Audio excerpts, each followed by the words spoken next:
pernah menyabet juara lomba matematika se-Jawa Barat, sedangkan Bani baru duduk di kelas 5. Keduanya mampu bersuara dan berkata-kata tak hanya kepada sesamanya, tapi juga kepada semua orang. Begitu pula anak-anak tunarungu lainnya di sekolah ini. Pin Sudira Hartilah yang terus melatih anak-anak spesial ini. Baginya anak didiknya ini tidak bisu, mereka hanya tidak bisa mendengar. Perempuan yang biasa disapa Bu Pipin ini yakin setiap anak tunarungu bisa bicara. Ia kemudian membuktikannya dengan melatih anak didiknya itu untuk bersuara dan berbicara tidak hanya dengan bahasa isyarat. Bu Pipin menyebutnya metode oral. Umi, tahu ya? Umi, tahu ya? SLB B Prima Bakti Mulia memiliki jenjang pendidikan TK, SD, dan SMP. Tak seperti sekolah umum, jenjang TK dibagi dalam 3 level, TK1, TK2, dan TK3. Pada jenjang TK ini, anak dilatih untuk berucap dan mengenal huruf, lalu berlanjut mengucapkan kata. Berlatih berucap ini menjadi kegiatan wajib di setiap tingkatan kelas sebelum memulai kegiatan belajar.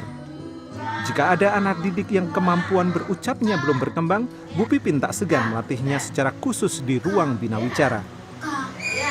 Dengan spatel semacam penggaris stainless steel ini, Bu Pipin mengajarkan teknik mengucapkan suku kata tertentu. Biasanya, anak tunarungu paling susah mengucapkan konsonan K dan G. Seperti Salma yang sudah kelas 3 ini.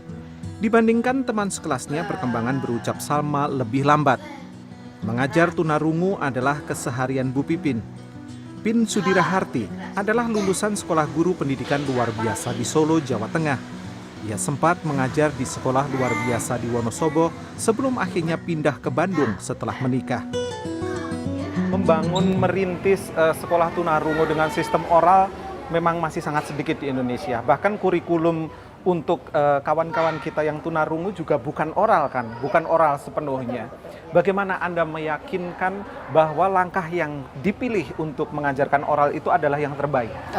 Saya sebetulnya secara teori tidak meyakinkan ke semua orang tua murid, enggak. Tapi orang tua murid sendiri yang bisa mengakui bahwa oral itu adalah yang terbaik buat anak-anak mereka. Dengan adanya 2 murid, 5 murid, 10 murid menjadi sekarang 100 ya, 100 lebih ya. Itu kan sudah terbuktikan, tidak terbantahkan bahwa oral itu adalah tidak bisa tergantikan dengan bahasa yang lain. Oke, kemudian kita masuk ke kurikulum. Kurikulum kan sudah dibuat oleh pemerintah melalui Kementerian Pendidikan. Iya. Biasanya kurikulum itu kan memang dipatok dan memang harus dilaksanakan oleh sebuah sekolah. Dan Ibu menentang itu dalam tanda kutip ya, menentang dalam tanda kutip. Bagaimana Ibu meyakinkan ke mereka, pemerintah? Iya, saya sebetulnya menolak mentah-mentah tidak ya. Karena memang kurikulum itu adalah patokan pendidikan formal. Ini kan formal ya, harus dijalani. Sehingga kurikulum itu tetap kita pakai, tapi itu hanya sebagai acuan. Pengembangan bahasanya itu kita punya sistem oral komunikasi ini dikembangkan supaya dari bahasa materi yang itu anak-anak harus mampu bercakap, itu aja sebetulnya. Pencapaian terbesar Bu Pipin adalah saat anak didiknya mampu berucap dan menyuarakan kata demi kata. Meski tak sesempurna anak normal, tapi saat anak didiknya mampu merangkai kalimat sederhana dari mulut mereka, saat itulah Bu Pipin berucap syukur. Saat ini ada 17 guru yang membantunya mengajar di sekolah. Hampir keseluruhannya berlatar belakang pendidikan luar biasa. Meski demikian, semua guru yang mengajar di sekolah ini mendapatkan pelatihan awal dari Bu Pipin karena menangani siswa tunarungu berbeda dengan tunanetra, tunawicara, dan tunagrahita. Yang namanya bahasa itu didapat dari lingkungan sekitar ya. Anak-anak bisa berbicara dengan bagus, kata-kata yang bagus, yang umum, yang normal itu karena mereka mendengar. Tapi anak-anak kita karena mereka tidak mendengar, otomatis segala perkataan, kosakata itu harus diajarkan. Ya, harus diajarkan dulu sampai bagaimana anak itu memahami kata itu sendiri dan bagaimana menggunakannya. Anak tunarungu membutuhkan pengajaran bagaimana berkomunikasi, tak hanya dengan bahasa isyarat, tapi juga dengan bahasa oral. Dengan begitu, mereka bisa lebih percaya diri, bergaul dengan lingkungannya secara lebih baik. Dan dengan pengalaman itu, mereka bisa mandiri. Anak saya belum bicara pun saya udah exciting gitu. Aduh, anak di sini pada bicara gitu. Jadi saya merinding sendiri. Anak saya pasti bisa gitu.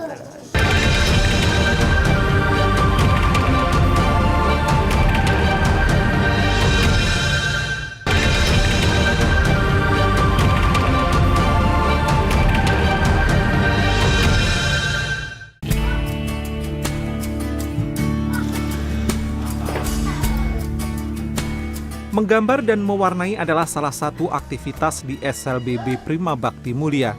Anak tunarungu lebih mudah belajar dengan unsur visual, apalagi mereka yang memiliki gangguan pendengaran berat. Dengan visualisasi, siswa diajak mengekspresikan rasa. Untuk kegiatan ini, Pin Sudira Harti mengundang guru menggambar seminggu sekali. Selain menggambar, seminggu sekali siswa juga dilatih untuk menangkap bunyi. Sensitivitas indera pendengaran dilatih agar siswa terbiasa menandai bunyi. Dengan menutup mata, siswa diminta bereaksi sesuai dengan jumlah bunyi yang mereka terima. Ada yang benar menandai bunyi, ada pula yang salah. Karena tak bisa mendengar, anak tunarungu memiliki kosakata yang terbatas. Yang mereka tahu hanyalah kata-kata yang mereka pelajari. Karena itu, Pin Sudira Harti menganjurkan orang tua untuk selalu kreatif membantu anak menambah perbendaharaan kata agar si anak bisa berkomunikasi lebih baik. Karena itu, mengajar siswa tunarungu tak cukup hanya di sekolah. 2 bulan sekali Pipin mengundang para orang tua siswa untuk membekali mereka agar bisa mengajari anak memperbanyak kosakata di luar sekolah. Tak hanya konsultasi secara rutin dengan orang tua, Pipin bahkan sering menerima telepon atau pesan pendek dari orang tua siswa yang meminta saran. Pipin selalu menyediakan waktu untuk membantu. Pipin juga kerap mendatangi rumah siswanya untuk memantau perkembangan mereka. Apakah dengan cara melakukan terapi di rumah secara lebih intensif itu memang ada bedanya, Ibu, kepada si anak didik? Tentu ada bedanya, karena kalau di sekolah kan kita alat peraganya banyak gitu ya, terus bisa pakai alat pembelajaran. Kalau di rumah kan mungkin minimal, jadi minimal di rumah hanya mengembangkan sih. Kalau pelajaran inti tentu dari sini karena orang tua belum paham. Tapi untuk mengembangkan bahasa yang anak sudah bisa, orang tua bisa menambah bahasa itu. Jadi untuk membantu teman-teman kita yang menderita tunarungu ini tidak hanya kepadanya saja kita memberikan treatment untuk memperbaiki cara bicaranya, tapi juga kepada orang-orang di sekelilingnya. Iya, betul. Oke. Sekarang kita menuju ke rumah salah satu siswa. Iya. Oke. Kami menuju ke rumah kos Dandi. Perkembangan Dandi cukup bagus. Ia sudah bisa berbicara dengan artikulasi cukup baik. Dandi memang terlambat masuk sekolah. Karenanya, di usianya yang ke-9, Dandi masih duduk di TK 3. Tapi perkembangan Dandi membuat ibunya optimistis akan masa depan anak ketiganya itu. Ya, salim. Ibu.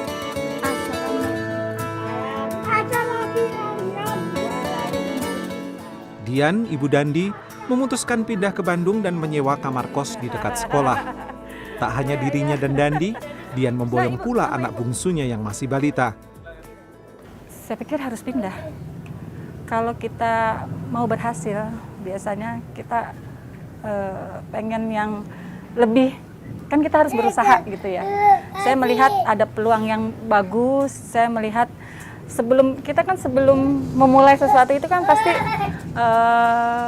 harus lihat ininya lah, gimana ya bicaranya, tuh harus lihat anak ke depannya atau bagaimananya gitu. Harus saya lihat di sini potensinya di sekolah ini. Sebelumnya saya kan pasti dong ke survei atau gimana, anak-anak pada bicara itu. Jadi anak saya belum bicara pun saya udah exciting gitu. Aduh, anak di sini pada bicara gitu. Jadi saya merinding sendiri. Anak saya pasti bisa gitu.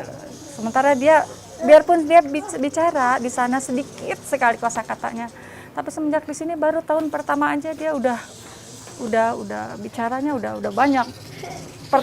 Kata pertama yang harus jadi saya nangis gitu saya. Anak saya akhirnya bisa bicara pagi sekarang. Dia tanpa harus saya bantu, tapi dia harus akhirnya dia nanya sendiri yang tidak tahu, "Mama, ini apa? Ini apa?" gitu loh. Ini apa? Ini bangku. Kursi sebenarnya. Saya tidak ngajarnya bangku, ini kursi dengan kata yang benar gitu. Tadinya dia mungkin bahasanya beda. Bangku harus dengan kata B, A, C sepertinya gitu. Sekarang enggak, dia harus bicara, dan sekolah ini ya alhamdulillah. Pipin tak pernah menghitung untung ruginya mendirikan sekolah ini. Ibu 3 anak ini juga tak pernah mematok besarnya uang SPP anak didiknya. 10% siswanya bahkan dibebaskan dari kewajiban membayar uang sekolah karena memang tidak mampu. Bagi Pipin, selama biaya operasional sekolah tertutupi, itu sudah cukup baginya. Pemerintah juga membantu dengan menugaskan guru PNS di sekolah ini dan menambahkan beberapa sarana dan prasarana sekolah. Sosok Bu Pipinnya itu wanita yang kuat ya, wanita yang baik menurut saya. Terus ya dia bisa membuat sekolah ini dari yang bukan apa-apa menjadi besar gitu. Ya itu untuk saya Bu Pipin itu ya hebat ya, wanita hebat sih sebetulnya. Hebatnya itu apa sih gitu? Hebatnya ya itu tadi ya, mengajar anak yang berkebutuhan khusus itu tidak mudah gitu. Ya, tapi dia bisa. Pipin ingin sekolah ini terus berdiri karena sekolah ini satu-satunya SLB tunarungu yang mengajarkan metode oral di Jawa Barat. Pipin pun telah meminta putri pertamanya untuk meneruskan pengelolaan sekolah jika Pipin pensiun kelak. Awalnya tuh karena waktu saya kuliah S1 gitu ya, Mama merintis ini dengan Papa gitu ya. Ya saya cuma bantu-bantu aja awalnya karena memang gurunya juga masih sedikit gitu. Saya ikut-ikut terjun gitu. Terus kemudian lulus S1, Ibu bilang, udahlah kamu tolong kuliah PKKH gitu biar sesuai dengan backgroundnya. Karena sekolah ini nanti siapa yang meneruskan seperti itu. Cuma dulu saya masih setengah hati gimana ya gitu. Cuma lama-lama setelah berkecimpung di dunia ini memang ternyata banyak anak-anak yang membutuhkan bantuan seperti ini ya, saya jadi yang oke, saya harus total di sini juga gitu. Awalnya Karina bercita-cita menjadi diplomat, tetapi saat ia mendapat kesempatan mengikuti program pertukaran relawan ke Inggris, ia semakin mantap untuk terlibat lebih dalam di sekolah tunarungu ini. Awalnya tuh waktu S1 itu awalnya S1 saya pengen jurusan saya gitu, saya pengen HI, saya pengen jadi diplomat gitu, cita-cita awalnya. Terus cuma memang dari awal itu Mama udahlah PKKH, cuma saya masih nggak deh, saya mau coba dulu HI gitu. Setelah HI coba lulus gitu ya, setelah saya juga jadi volunteer di sana dan bekerja di tempat anak-anak cacat juga gitu. Jadi ngerasa oh seperti ini dunia mereka gitu. Saya jadi tergerak, ya udahlah saya akhirnya ngambil sekolah S2 PKKH. Sekolah ini masih satu-satunya yang menggunakan metode oral dalam mengajarkan berkomunikasi kepada siswa tunarungu di Jawa Barat. Banyak tamu berdatangan untuk berbagai tujuan, mulai dari mahasiswa yang ingin melakukan penelitian hingga tamu mancanegara yang sedang melakukan perbandingan sistem pendidikan luar biasa. Karena saya juga nggak tega dengan jumlah murid yang sudah sekian, lalu kita terlantarkan saja, itu kita secara hati nurani saya nggak bisa nerima gitu loh.